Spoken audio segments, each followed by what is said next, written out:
या कवितेनंतर मी आता आमंत्रित करतोय सुप्रसिद्ध कवयित्री प्रिया जामकर यांना. दोन कविता, त्यातली एक पहिली कविता वाचते.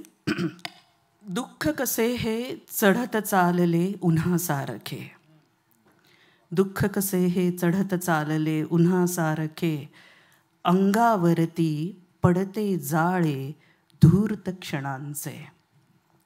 दुःख कसे हे चढत चालले उन्हा सारखे, अंगावरती पडते जाळे धूर्त क्षणांचे. पुन्हा पुन्हा मी सजवून घेते क्षणमोहाचे, पुन्हा पुन्हा मी सजवून घेते क्षणमोहाचे. दुःखालाही फुटते हासू जीर्ण जरासे, दुःखालाही फुटते हासू जीर्ण जरासे.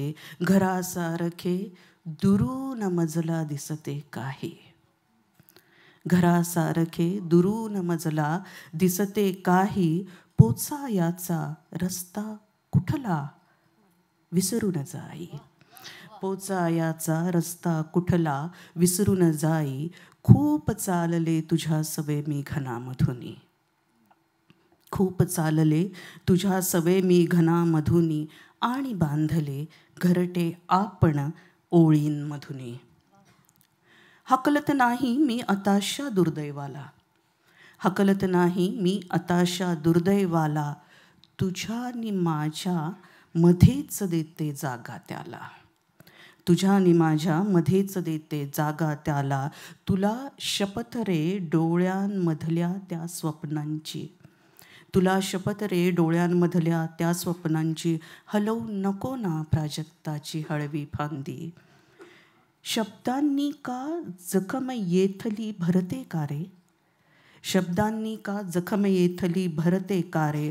मौनामध्ये जरा बसूया दडी मारुनी, तशी सांग ना मिठी कोणती अंतिम येथे, तशी सांग ना मिठी कोणती अंतिम येथे.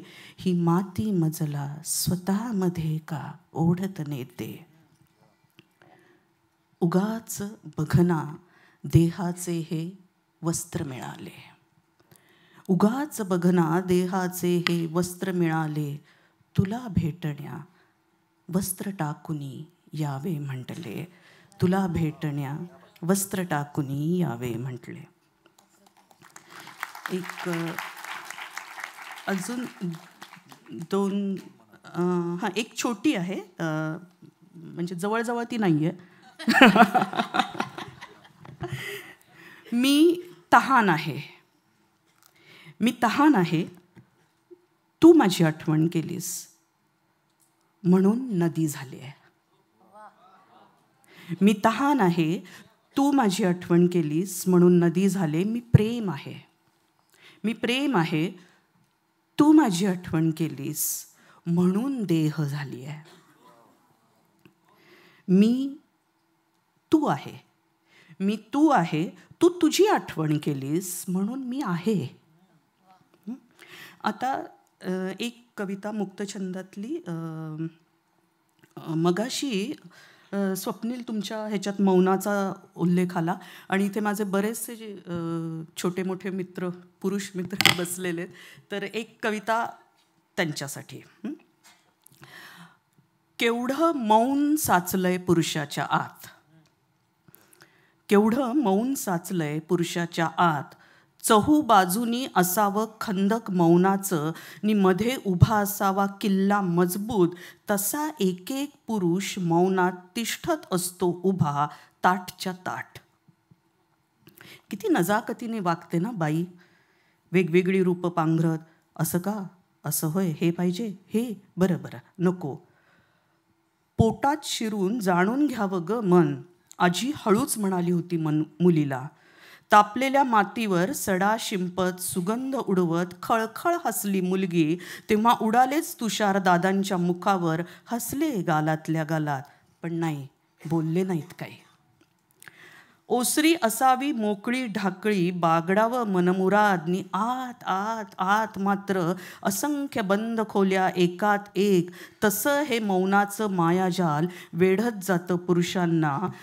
एक आदीम जंगली मादी असते माझ्यात, एक आदिम जंगली मादी असते माझ्यात, तिने मला पाळलंय की मी तिला कोण जाणे, जिच्या नुसत्या वासानं धुंदावतं मौन क्षणभर, जिच्या नुसत्या वासानं धुंदावतं मौन क्षणभर. हा क्षण कितीही मोठा होऊ शकतो, हा क्षण कितीही मोठा होऊ शकतो, पण नंतर मात्र मौनातच विसर्जित होतो.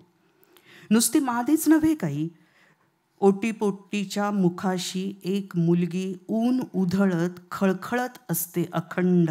तिची योनी सदैव कोवळी आहे, निर्मळा जशी. ही मुलगी देते आशीर्वाद पुरुषांना. मौनाच्या दरियाला भरून येतं पण कधीमधीच, मौनाच्या दरियाला भरून येतं पण कधीमधीच. एरवी हे माझे प्रियजन मौनात तिष्ठत ताठ उभे असतात. कसली शिक्षा भोगत असतील ते, आणि दिली तरी कोणी त्यांना ती. धन्यवाद.